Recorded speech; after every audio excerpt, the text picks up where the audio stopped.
नमस्कार प्रिय मित्रों, मैं अंजू शर्मा संस्कृत जिम्ना में आप सभी का स्वागत करती हूँ। तो मित्रों, जैसा कि हम लोगों की जो 8 बजे वाली व्याकरण की कक्षा चल रही है, तो उसमें हम लोग द्वितीय व्यक्ति के सूत्रों का अध्ययन कर रहे थे। तो मित्रों, हम लोगों ने द्वितीय व्यक्ति के सूत्रों में जो गति बुद्धि प्रत्यवसानार्थ शब्द कर्मा कर्मकाणाम अणिकर्ता सड़ौ सूत्र का अध्ययन किया था। उसी सूत्र के मित्रों अपवादों के विषय में हम लोग अध्ययन कर रहे थे। तो जो भी मित्र हमारे लाइव आ चुके हैं, वो सभी मित्र हमारे वीडियो के लिंक को शेयर कर दीजिए अपने मित्रों के साथ। और सभी मित्र हमारे जो लोग भी हमारे साथ लाइव जुड़ते हैं, जिनमें हमारे विजय यादव जी हैं, अभिषेक परमार पारासर हैं, अमित पांडे जी हैं, देवेंद्र नायक जी हैं, अंजू शर्मा जी हैं, प्रियंका जोशी जी हैं, शिल्पी मिश्रा जी हैं, उर्जिता पटेल जी हैं, उर्जिता तिवारी जी हैं, साथ ही साथ विपुल जी हैं, विजय भी हैं, विजय हैं, दिव्या जी हैं, सुधीर पाल जी हैं, पायल यादव जी हैं। तो सभी मित्र और राई सिद्दीकी भाई भी हैं जो हमारे साथ लाइव जुड़ते हैं। तो आप सभी मित्र कृपया वीडियो की लिंक को अपने मित्रों के साथ शेयर कर दीजिए। और आइए मित्रों, हम लोग उसके जो अपवाद थे उनके विषय में अध्ययन कर रहे थे। तो हमारे जो 2 सूत्र थे उनके विषय में हम लोगों ने अध्ययन कर लिया था। तीसरा जो सूत्र था, इसके विषय में हम लोगों ने थोड़ी सी चर्चा की थी। इस सूत्र को हम पूरा क्लियर नहीं कर पाए थे। तो आज मित्रों हम इसी सूत्र को पहले पूरा करेंगे, उसके बाद हम आगे बढ़ेंगे।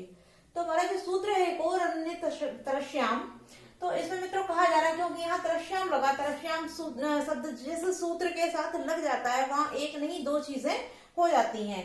ठीक है मित्रों, तो जब 2 चीजें हो जाती है तो हमने इसमें क्या बताया था कि जो हृ धातु होती है, हृ धातु अर्थात हरण करना, हर माने हरण करना, और जो क्र धातु होती है, क्र माने करना, तो इन दोनों धातुओं के जो अड़यंतावस्था के वाक्य होते हैं, अड़यंतावस्था का जो कर्ता होता है, क्योंकि अभी तक हम लोगों ने जो हमारा सूत्र था गति बुद्धि प्रत्यवसाना वाला, तो उसमें हम लोगों ने ये पढ़ा था कि जो हमारी गत्यार्थक, ज्ञानार्थक, भक्षणार्थक, शब्द कर्मक और अकर्मक धातुओं के जो अड़यंतावस्था का कर्ता होता है, उसको अड़यंतावस्था में मित्रों कर्म संज्ञा हो रही थी। किंतु जब हमने उसके अपवादों को पढ़ा था, जिसमें नी वहर्योन सूत्र था और आदि खाद्योन जो सूत्र था, उसमें हम लोगों ने देखा था कि नी और वह धातु, साथ ही साथ आद और खाद धातु जो हमारी थी, इनके अड़यंतावस्था के कर्ता को मित्र जो हम अड़यंतावस्था में परिवर्तित कर रहे थे, तो इनके अड़यंतावस्था में आ जाने पर उसमें मित्रों कर्म संज्ञा न होकर उसकी करण संज्ञा हो रही थी। किंतु ये जो हमारा सूत्र है रिकोर अन्य तरश्याम, इसमें जो हृ धातु और क्र धातु के विषय में वर्णन किया गया है, इसमें बताया जा रहा है कि मित्रों जो हमारी हृ धातु होती है, हृ माने हरण करना और क्र माने करना, इनके जो अड़यंतावस्था का जो कर्ता होता है, उसके अड़यंतावस्था के कर्ता को मित्रों विकल्प से वहां कर्म संज्ञा भी आदेशित हो जाता है, जो कि हमारी बाकी के जो 2 सूत्र अपवाद वाले थे वहां कर्म संज्ञा नहीं हो रही थी, किंतु इस सूत्र के अंतर्गत यहाँ विकल्प से मित्रों कर्म संज्ञा होती है। तो इसकी परिभाषा को हम एक बार पुनः लिख लेते हैं कि हृ माने हरण करना और क्र माने करना धातुओं के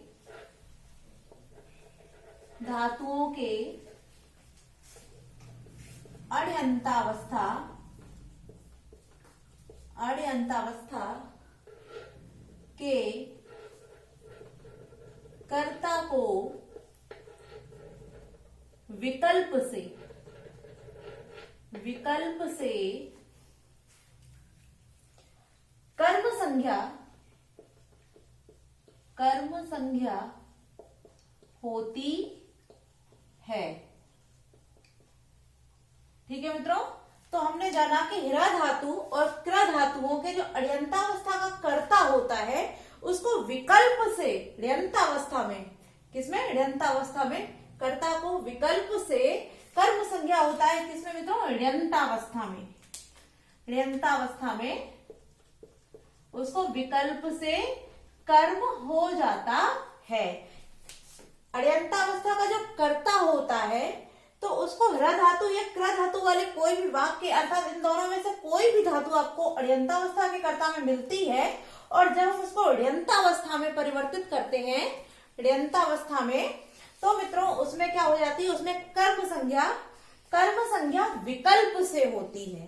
ठीक है, अब हमने विकल्प से जाना, तो वहां विकल्प से और दूसरी कौन सी संज्ञा हो सकती है। तो जैसे कि हमने नीव हरिओन वाला सूत्र जब अध्ययन किया था और आदि खाद्योर वाला किया था, तो वहां जो कर्ता हमारा था, अड्यंतावस्था का जो कर्ता था, उसको अड्यंतावस्था में मित्रों करण संज्ञा हो रही थी। तो वहां कर्म संज्ञा के स्थान पर करण संज्ञा हो रही थी। और जहां हमारा इस हिरा और क्र धातुओं के विषय में बात की गई है, तो यहाँ विकल्प से कर्म संज्ञा होने के लिए बताया है। तो मित्रों जो दूसरी संज्ञा होगी वो उसकी करण संज्ञा हो जाएगी। जैसे मैंने आपको बताया था कि वहां जो करण संज्ञा हो रही थी वो कर्ति करणयोस् तृतीया सूत्र से हो रही थी। तो हमारा जो हिरा और क्र धातुओं के अड्यंतावस्था का जो कर्ता है उसको मित्रों करण संज्ञा जो कि कर्ति करणयोस् तृतीया तथा कर्म संज्ञा दोनों में से कोई भी हो सकती है। अर्थात विकल्प से मित्रों दोनों में से कोई भी संज्ञा हो सकती है।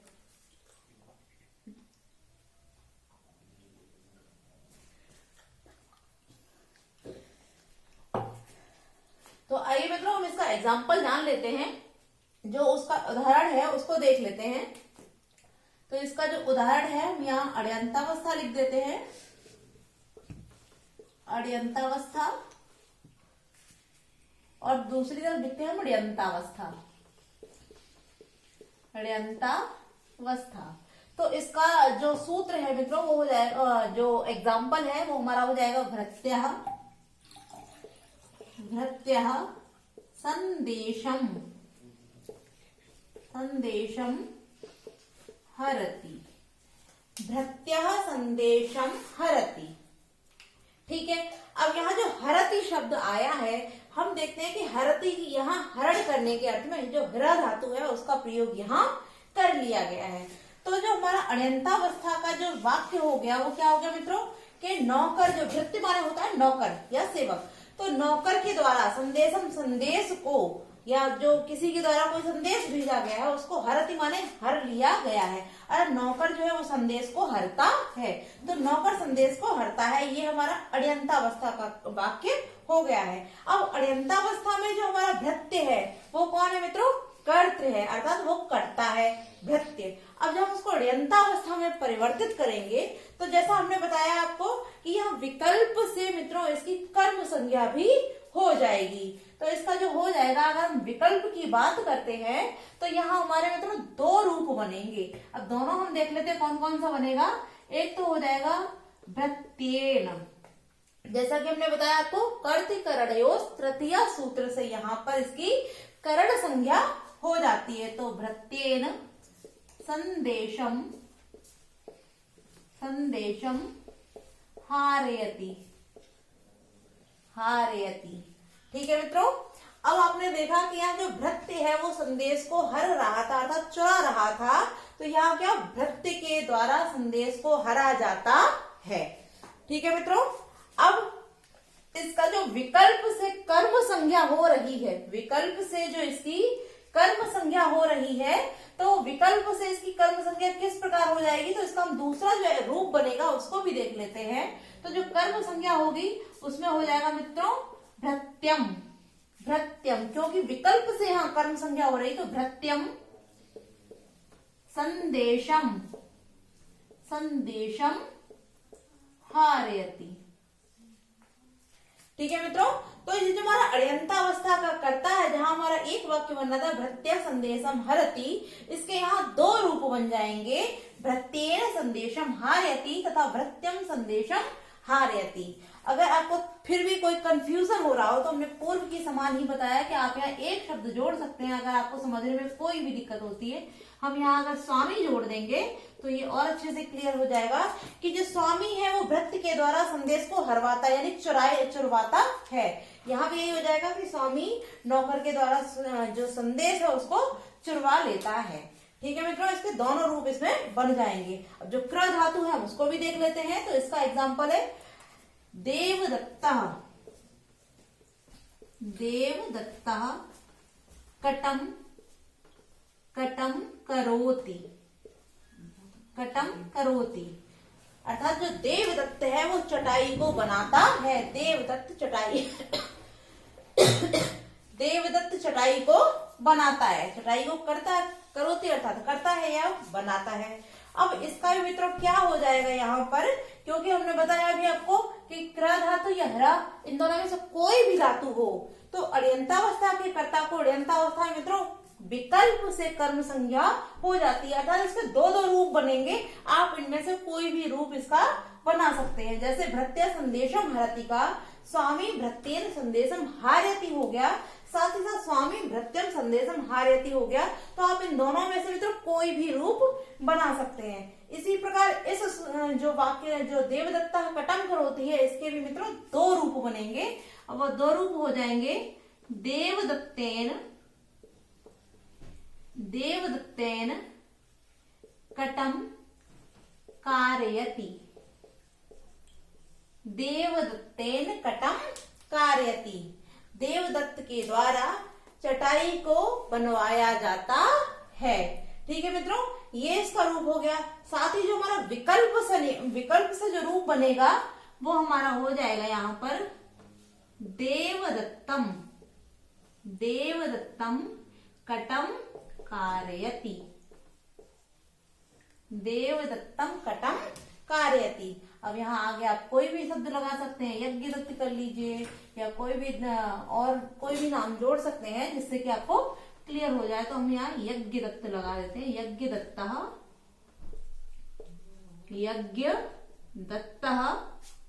देवदत्तम कटम कारयति। तो हम लोगों ने मित्रों इस सूत्र का भी अध्ययन कर लिया और आप सभी को ये सूत्र क्लियर हो गया होगा कि हिरा धातु या क्र धातु आती है किसी भी वाक्य में तो वहां जो अड़यंतावस्था का कर्ता होता है उसको मित्रों विकल्प से उसके दो रूप बन जाते हैं। विकल्प से क्या हो जाती है, उसमें कर्म संज्ञा हो जाती है।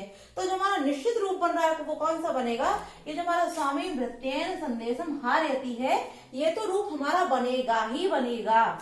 यज्ञ दत्तः देवदत्तेन कटम कारयति, ये रूप तो बनना निश्चित है ही, किंतु साथ में क्या बोल रहा है कि विकल्प से इसकी कर्म संज्ञा भी हो जाएगी। अर्थात ये रूप तो हमारा सुनिश्चित है कि स्वामी भृत्येन संदेशम हारयति, ये रूप तो हमारा होगा ही, किंतु साथ में बोल रहा है कि विकल्प से आप इसकी कर्म संज्ञा भी कर सकते हैं। जो अड़यंतावस्था का करता है उसको अड़यंतावस्था में मित्रों विकल्प से उसकी कर्म संज्ञा कर सकते हैं। तो विकल्प से करने के साथ साथ हमारा जो दूसरा रूप है स्वामी भृत्यम संदेशम हारयति तथा ये यज्ञ दत्तः देवदत्तम कटम कारयति, ये दोनों रूप भी मित्रों हमारे बन जाएंगे। किंतु ये रूप जो हमारे हैं वो विकल्प से बनेंगे और ये जो हमारे रूप हैं वो निश्चित ही बनेंगे। ठीक है मित्रों, तो हमारा ये वाला सूत्र है ये जो क्लियर हो गया है। अगर किसी को समझने में कोई भी समस्या हुई हो मित्रों तो आप लोग उसे कमेंट बॉक्स में जरूर लिखिएगा। और इसका जो अब वैसे तो हमारे सभी सूत्र इसमें क्लियर हो गए हैं, किंतु हमारा एक सूत्र और है छोटा सा, हम उसको भी थोड़ा बता देते हैं आप सभी को। अगला जो हमारा सूत्र है क्रिया विशेषणानाम कर्मत्वम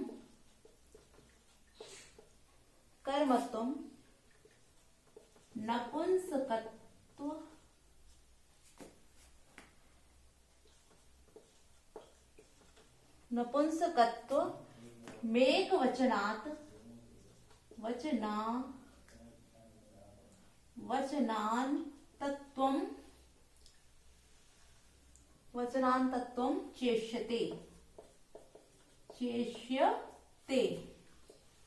वैसे मित्रों इस सूत्र से ज्यादा प्रश्न नहीं पूछे जाते हैं, किंतु हो सकता है कि परीक्षा में इस सूत्र से संबंधित भी कोई प्रश्न पूछ दे, इसलिए हम इस सूत्र को भी आप सभी को क्लियर करा देते हैं। तो इसमें क्या बताया जा रहा है कि जो क्रिया विशेषण शब्द होते हैं वो कैसे होते हैं, नपुंसक एक वचन में होते हैं, उनका जो अंत होता है वो सदैव नपुंसक एक वचन में ही होता है। और उसमें मित्रों क्या होता है, कर्मत्वम अर्थात कर्म संज्ञा होती है। जो हमारे क्रिया विशेषण शब्द होते हैं उसमें मित्रों हमेशा ही कर्म संज्ञा होती है। और वो कैसे होते हैं, सदैव नपुंसक एक वचन द्वितीय एक वचन में होते हैं। तो इसमें इसके जो एग्जाम्पल है हम उसको भी देख लेते हैं। जैसे मंदम गच्छति, यहाँ जो हमारा मंद है वो क्रिया विशेषण शब्द है। साथ ही साथ जो मधुरम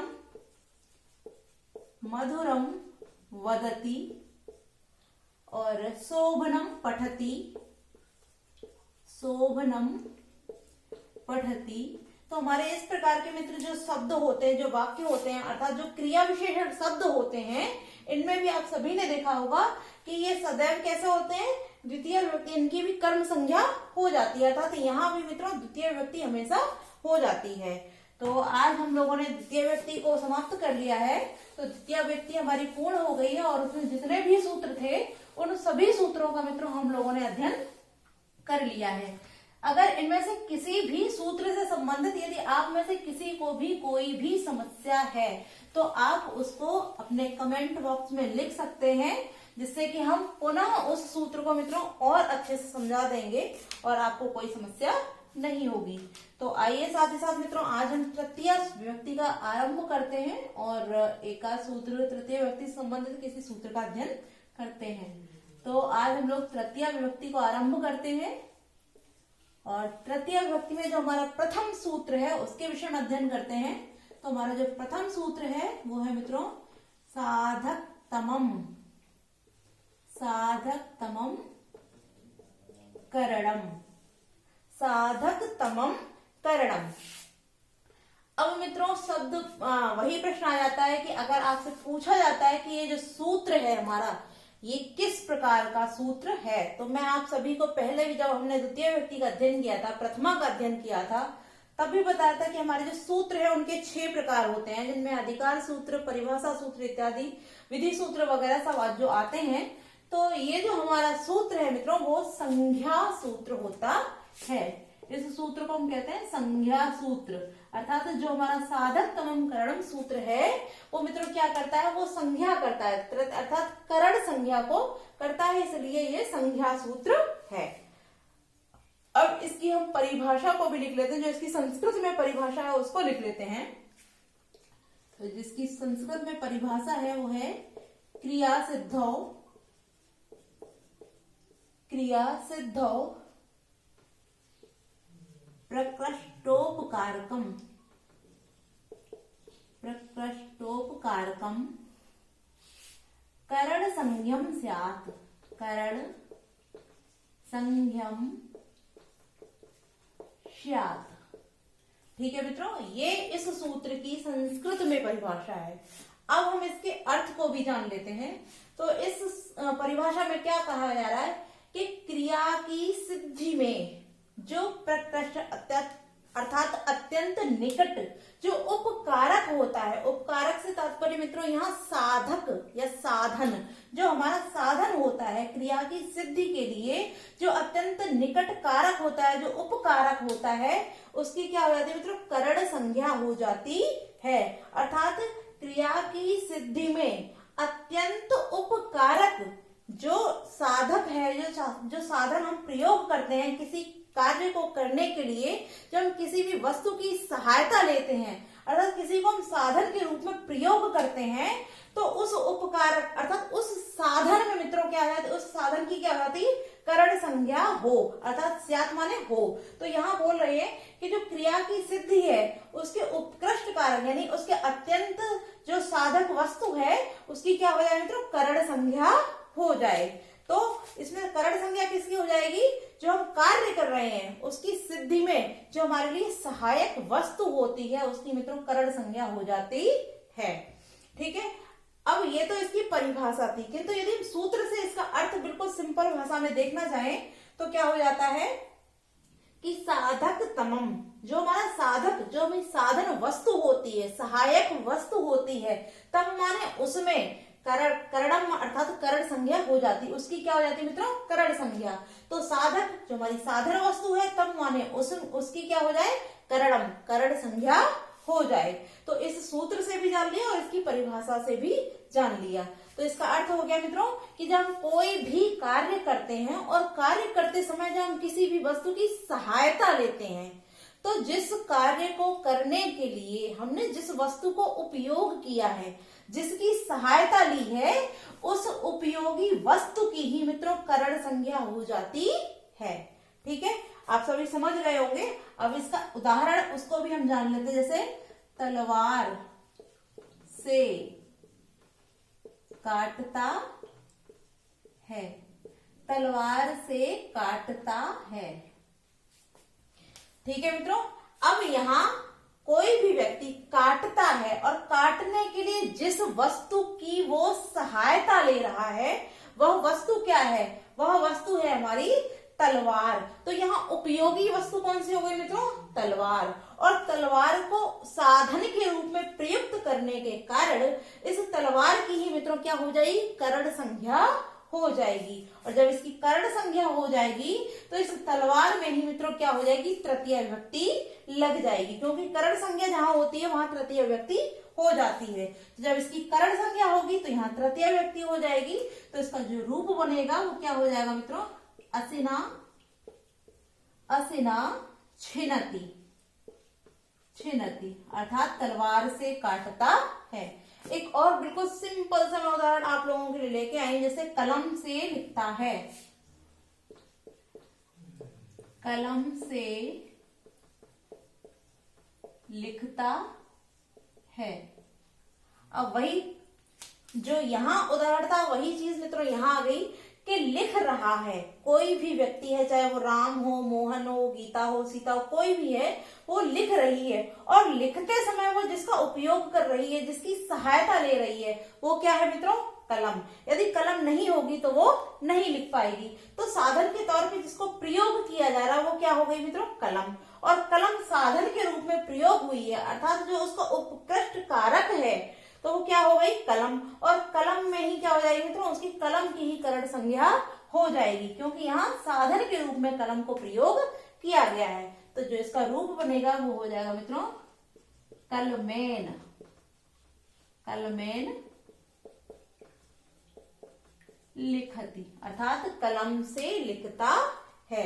ठीक है मित्रों, तो हमारा जो तृतीय व्यक्ति का सूत्र था ये भी आपको समझ में आ गया होगा। तो आज के लिए मित्रों हम इतना ही रखेंगे, क्योंकि द्वितीय व्यक्ति आज समाप्त हो गई, किंतु हमने तृतीय व्यक्ति को भी आरंभ कर दिया। तो तृतीय व्यक्ति का जो प्रथम सूत्र था साधक तमम करणम, इसका भी हम लोगों ने अध्ययन कर लिया है। और आपके जो भी सुझाव हो या विचार हो, साथ ही कोई प्रश्न हो, कोई भी समस्या हो, आप उसको अवश्य लिखिए। उसका आंसर आप सभी तक अवश्य पहुंचेगा। तो और किंतु आप सभी मित्र हमारे चैनल को लाइक अवश्य किया कीजिए और चैनल को सब्सक्राइब कीजिए और अपने मित्रों के साथ भी इस वीडियो के लिंक को शेयर कीजिए। तो आज के लिए मित्रों बस इतना ही। नमो नमः मित्रों।